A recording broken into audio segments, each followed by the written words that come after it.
हिंडाल्को के शेयर में एक ही दिन के अंदर लगभग यहाँ पर 10% की एक तगड़ी सेलिंग देखने को मिली। इस इतने बड़े क्रैश का रीज़न क्या था? अब हमारा नेक्स्ट प्लान ऑफ एक्शन क्या होगा? क्या एक और बड़ा मूव आने वाला है डाउन साइड में? और या हमें यहाँ पर साइडवेज के लिए प्लान करना पड़ेगा? ये सारी चीज़ें आज हम डिस्कस करेंगे और अगर आप एक प्राइस एक्शन ट्रेडर बनना चाहते हो, तो ये वीडियो आपको बहुत ज़्यादा हेल्प करने वाली है। तो वीडियो को लास्ट तक देखना क्योंकि आज बहुत इंपॉर्टेंट लर्निंग पॉइंट्स मिलेंगे। किस तरीके से एक बड़े डाउनफॉल से पहले ही हम प्रिडिक्ट कर सकते हैं एक अच्छा खासा सेलिंग। यहाँ पर हमें इंडिकेशन पहले मिल चुका था, किस तरीके से वो सारी चीज़ें आज मैं डिस्कस करूँगा इस वीडियो में। तो चलिए ज़्यादा देरी ना करते हुए वीडियो को स्टार्ट करते हैं। तो देखो सीधी-सी बात है, आज हमें क्या देखने को मिला है, एक बड़ा सेलिंग कैंडल देखने को मिला है यहाँ पर, ठीक है? अब इसके पीछे जो हमारा कैंडल बना हुआ था पिछले दिन का, वो क्या था, एक अच्छा खासा ग्रीन कैंडल था। तो यहाँ पर आप देख सकते हो, जो कल का लो प्राइस था, उसके भी नीचे ओपन हुआ है। तो कभी भी ऐसा सिनेरियो बनता है, तो तब हमेशा ऑलवेज़ हमें आपको यानी एक ऐसा सेम सिनेरियो में एमआरएफ के स्टॉक में भी आपको दिखाऊँगा, वहाँ से आपको चीज़ें क्लियर हो जाएँगी, किस तरीके से क्या रीज़न होता है इतने बड़े सेलिंग कैंडल के बनने का। लेकिन प्राइस एक्शन हमें पहले इंडिकेट कर चुका था, तो चलिए स्टार्ट करते हैं ये चीज़।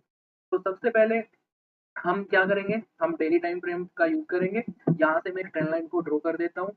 यहाँ से आपको ट्रेंड लाइन दिखाई दे रही है इस तरीके से, ठीक है? मैंने हमेशा बताया है, मेरी जो सपोर्ट रेजिस्टेंस की क्लास है यानी वीडियो है, उसमें मैं बार-बार बता चुका हूँ, एक जो लेवल होता है, अगर मल्टीपल टाइम हिट हो जाता है ऑलरेडी, तो वो लेवल कमज़ोर हो जाता है और फिर उसके टूटने के चांसेस हाई होते हैं। तो यहाँ पर क्या था, 2 बार यहाँ टेस्ट हो चुका है, 1 बार यहाँ टेस्ट हो चुका है, 3 बार ऑलरेडी टेस्ट कर चुका था। उस टाइम में यहाँ सपोर्ट लेता है। फिफ्थ टाइम में यहाँ पर इस रेड कैंडल के साथ ब्रेकआउट दे देता है नीचे की साइड। लेकिन इमीडिएट क्या होता है, एक इवेंट होता है यूएस इलेक्शन का, उसकी वजह से शार्प रिवर्सल देखने को मिलता है। लेकिन अब हमारा यहाँ से इतना बड़ा जो रेड कैंडल बना है गैप डाउन के साथ, ये क्यों बना है? ओवरनाइट ऐसा क्या हुआ है? इसका रीजन क्या होगा? तो चलिए स्टार्ट करते हैं, ठीक है? अब ये देखो, यहाँ पर सबसे पहले मैंने एक चीज बता दी आपको, पहले मैं सारे के सारे लेवल ड्रॉ करके बताऊंगा, उसके बाद फिर हम प्राइस एक्शन की बात करेंगे। पहले हम लेवल को ड्रॉ कर देते हैं। यहाँ आपको दिखाई दे रहा है एक अच्छा खासा रेजिस्टेंस बना हुआ था इस पॉइंट पे। देखो, नॉर्मल सी चीज़ है, हमारा जो प्राइस है एक रेंज के अंदर फँसा पड़ा है, इस रेंज के अंदर। यहाँ पर ये जो सपो यानी रेजिस्टेंस है मल्टीपल टाइम हिट था, उसके बाद क्या होता है, यहाँ से ब्रेकडाउन यानी ब्रेकआउट आता है। ब्रेकआउट आने के बाद एक नया ऑल टाइम हाई होता है। उसके बाद प्राइस अपना according to price action retest करने आता है हमारे लेवल पे। लेवल रीटेस्ट हो चुका है, तो कभी भी यहाँ पर ब्रेकआउट होता है और उसी लेवल पर प्राइस दोबारा आता है, तो अब ये जो लेवल है, जो पहले रेजिस्टेंस था, ये सपोर्ट बन चुका है। सपोर्ट का नेचर क्या होता है? बाइंग का नेचर होता है। तो यहाँ पर क्या आएगी? बाइंग आएगी। यहाँ से वापस बाइंग आती है। लेकिन इस बार क्या होता है? अपने प्रीवियस हाई को तोड़ नहीं पाता, एक नया हाई बनाता है प्रीवियस हाई के नीचे और यहीं से आके अपने इस लो को तोड़ के नीचे आ जाता है। नीचे आके इस ट्रेंड लाइन पर सपोर्ट लेता है। अब यहाँ पर क्या स्ट्रक्चर बन चुका है? उल्टा एन बन चुका है, इस तरीके से। ठीक है? इस तरीके से डाउन ट्रेंड का स्ट्रक्चर क्या होता है, बार-बार मैं मेरी हर वीडियो में बताता रहता हूँ। उल्टा एन का एक पैटर्न फॉलो होता है, उल्टा एन बन चुका है। अब उसके बाद अगर डाउन ट्रेंड चला है, यहाँ से ये जो लो है, ये ब्रेकआउट हो चुका है। वापस इसी लेवल पे आएगा, तो यहाँ पर ये जो लेवल है फर्स्ट टाइम रीटेस्ट हो रहा है। तो ये हमारा जो पहले सपोर्ट बना हुआ था, अब ये रेजिस्टेंस बन जाएगा। रेजिस्टेंस का नेचर क्या होता है? सेलिंग का।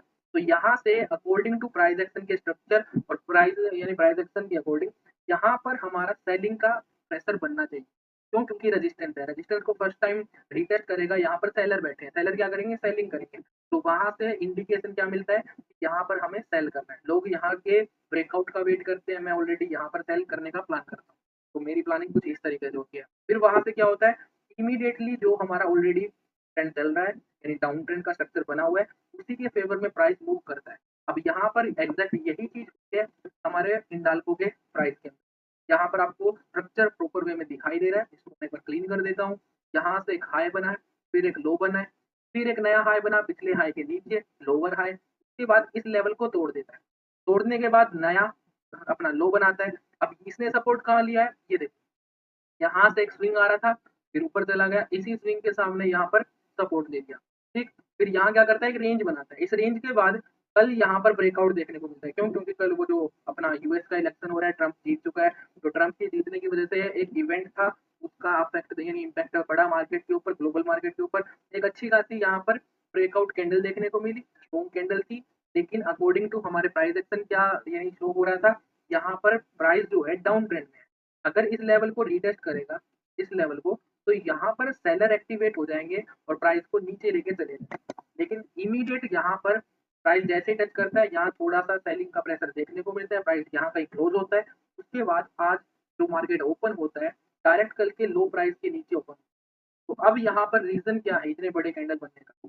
यहाँ सिंपल सी बात है, आप खुद सोचो, कुछ लोग कल यहाँ से ब्रेकआउट पे ट्रेड करते हैं। ट्रेड करने के बाद क्या होता है, यहाँ पर उनका एंट्री प्राइस है। टारगेट क्या होगा? कुछ लोग होते हैं जो इस लेवल को ड्रॉ करके नहीं बैठे हैं, उनका तो सीधा यही रहता है, अब यहाँ से मार्केट जो है अपट्रेंड में शिफ्ट हो चुका है, हमारा कम से कम ये जो हाई है यहाँ के लिए प्लान करें। लेकिन फिर क्या होता है, मार्केट यहाँ पर आता है, अच्छी खासी उनको कैंडल दिखाई देती है, यहाँ पर एक अच्छी ग्रीन कैंडल बन चुकी है। अब यहाँ से ओवरनाइट होल्ड करके चले जाते हैं। अगले दिन क्या होता है सुबह, उनको मिलता है सरप्राइज़। सरप्राइज़ कैसे? जो ट्रेंड लाइन थी, trend line already multiple time hit हो चुकी थी नीचे से, जो आ रही है हमारी ये वाली ट्रेंड लाइन में। कितनी बार टेस्ट हो चुकी है? 1, 2, 3, 4, 4 बार टेस्ट हो चुकी है। 5वीं बार में क्या करती है? डायरेक्ट इसी ट्रेंड लाइन के नीचे ओपन होती है। तो यानी जब हमारा प्राइस पिछले दिन के लो के नीचे ओपन हो रहा है और किसी जो इम्पोर्टेंट लेवल था उसके भी नीचे ओपन हो रहा है, तो ये जो हमारा सपोर्ट था ये रेजिस्टेंस बन चुका है, नॉर्मल सी बात है। तो यहाँ पर कल होल्ड करके गए हैं, उनको ओवरनाइट प्रॉफिट दिखाई दे रहा था, लेकिन अब सॉरी, कल प्रॉफिट दिखाई दे रहा था। ओवरनाइट जैसे ही यहाँ पर यानी आज ओपन होता है, उनका जो प्रॉफिट है वो लॉस में कन्वर्ट हो चुका है। प्रॉफिट हमारा लॉस में कन्वर्ट हो गया। उसके बाद जो एंट्री यहाँ हुई थी और स्टॉप लॉस बीच में यहाँ कहीं होगा, वो स्टॉप लॉस भी हिट हो चुका है। तो अब क्या है, प्रॉफिट का तो सोच नहीं रहे, अब वो सोच रहे हैं कि हमारा जो स्टॉप लॉस है हिट हो चुका है, अब इसको क्या करते हैं, सेल कर देते हैं, एग्जिट कर देते हैं। तो बाइंग यहाँ की थी, बाइंग को अगर एग्जिट करोगे तो आप सेलिंग करोगे। सेलिंग करोगे तो सीधी सी बात है, market already gap down open हुआ है, गैप डाउन ओपन होने के बाद जो सेलर है वो तो वेट कर ही रहे थे, क्योंकि प्राइस एक्शन हमारा नेगेटिव बना हुआ है, इनको यहाँ अपॉर्चुनिटी नहीं मिली सेलिंग करने की, इसलिए यहाँ पर करेंगे। और जो यहाँ वाले बायर थे, ये भी अपना जो पोजीशन है उसको एग्जिट कर रहे हैं, तो बाइंग की पोजीशन एग्जिट होगी सेलिंग में, तो यहाँ पर डबल सेलिंग का इम्पैक्ट पड़ा, और इसलिए ये रीजन है कि हमें एक अच्छा खासा बड़ा सेलिंग का कैंडल देखने को मिला। देखो, बायर सेलर का पॉइंट ऑफ व्यू क्या होता है, अगर आप इस चीज को समझ जाओगे बहुत आगे तक जाने वाले। नॉर्मल सी चीज है, सिंपल सी चीज है, साइकोलॉजी इसी तरीके से बिल्डअप की जाती है। तो अब हमें पता चल चुका है कि भाई एक बड़ी रेड कैंडल के पीछे का रीजन क्या था। तो आने वाला जो नेक्स्ट मूव है वो क्या होगा? कुछ भी नहीं है, सिंपल सा एनालिसिस है। यहाँ देखो, इसको मैं एक बार ड्रॉ कर देता हूँ। अच्छा खासा हमारा सपोर्ट बना हुआ है इस तरीके से।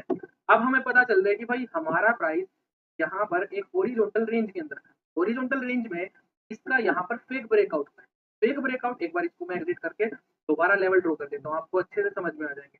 यहाँ से इस तरीके से हमारा सपोर्ट बन चुका है, तो यहाँ पर ड्रॉ कर देते हैं इस तरीके से। ठीक है, ये हमारा रेजिस्टेंस बन चुका है। थोड़ा सा एडजस्ट करता हूँ, हाँ, ठीक है।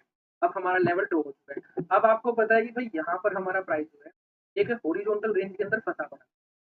इसके बाद फेक ब्रेकआउट होता है। फेक ब्रेकआउट के बाद इमीडिएटली जैसे ही प्राइस रेंज के अंदर आता है, तो इमीडिएटली डाउन ट्रेंड का स्ट्रक्चर चालू होता है। अब यहाँ पर इसको थोड़ा सा क्लीन करके, हाँ, ये देखो, लास्ट टाइम क्या था, एक स्विंग बना हुआ है। इस स्विंग को कैसे रिएक्ट करना चाहिए? सपोर्ट की तरह। लेकिन हमारा ये जो स्विंग है, यहाँ पर भी था सपोर्ट की तरह, यहाँ पर भी था, यानी 2 बार ऑलरेडी टेस्ट होने के बाद थर्ड टाइम आज टेस्ट हो चुका है। अगर कल प्राइस गैप डाउन ओपन होता है, तो सीधी-सी बात है, ये दोबारा कंटिन्यूएशन में चला जाएगा। ये जो एक हाई दिखाई दे रहा है, यहाँ तक फिर आने के चांसेस रहेंगे। 630-32 तक हमारे लेवल निकल के आ सकते हैं कल के लिए। लेकिन अगर कल यहाँ पर देखो, नॉर्मल सी चीज़ है, प्राइस 2 तरीके से रिएक्ट करने वाले हैं। ऑब्वियस सी बात है, या तो कल दोबारा एक बड़ा सेलिंग कैंडल मिलेगा, या फिर कल हमें एक साइडवेज का मार्केट देखने को मिलेगा। क्यों? क्योंकि ये देखो, यहाँ से एक अच्छा खासा लेवल था इस तरीके से। अब क्या करेगा, प्राइस ने इस लेवल का ब्रेकडाउन दे दिया, नीचे की तरफ आ चुका है। लेकिन ये देखो कितनी दूर से आया, 714 रुपए से डायरेक्ट आ चुका है 650 रुपए। इतनी दूर से आके एक इंपॉर्टेंट लेवल का ब्रेकआउट दिया है, तो यहाँ पर एक पुल बैक बनता है। पुल बैक यानी पुल बैक की रिक्वायरमेंट है। अगर प्राइस वापिस एक पुल बैक देता है, उसके बाद क्या होगा, जो सेलर यहाँ पर एंटर नहीं कर पाए थे, वो यहाँ पर एंटर करने का उनको प्लेस मिल जाएगा। यहाँ से फिर वो दोबारा प्लान करेंगे प्राइस को इस कैंडल के लो के नीचे ले जाने की। और फिर जो ये हमारा लेवल दूर से बनते हुए आ रहा है, मल्टीपल टाइम हिट हो चुका है, यानी लेवल हमारा कमजोर हो चुका है। उसके बाद जो हमारा प्राइस है, वो ये सबसे पहले ये जो एक रेंज बनी हुई है, इसके हाई तक का प्लान करेगा। उसके बाद हमारे इस हॉरिजॉन्टल रेंज के सपोर्ट तक का भी प्लान कर सकता है। तो हमें अब पता चल चुका है कि भाई जो इतना बड़ा मूव आया है सेलिंग का, उसके पीछे का रीजन क्या है, और जो हमारा आने वाला वीक है, वहाँ हम हिंडाल्को इंडस्ट्री के स्टॉक को किस तरीके से प्लान कर सकते हैं। तो आई होप आपको ये सारी चीज़ें अच्छी लगी होंगी, लर्निंग पॉइंट्स मैंने कुछ शेयर करे हैं आपके साथ। प्राइस एक्शन के अकॉर्डिंग इतना बड़ा फॉल क्यों आया है, साइकोलॉजी क्या रहती है बायर सेलर की, सब चीज़ें मैंने आपके साथ शेयर करी है। अगर आपको वीडियो अच्छी लगी है तो प्लीज़ चैनल को सब्सक्राइब कर देना, लाइक कर देना वीडियो को, कमेंट करके बताना ज़रूर कैसी लगी वीडियो।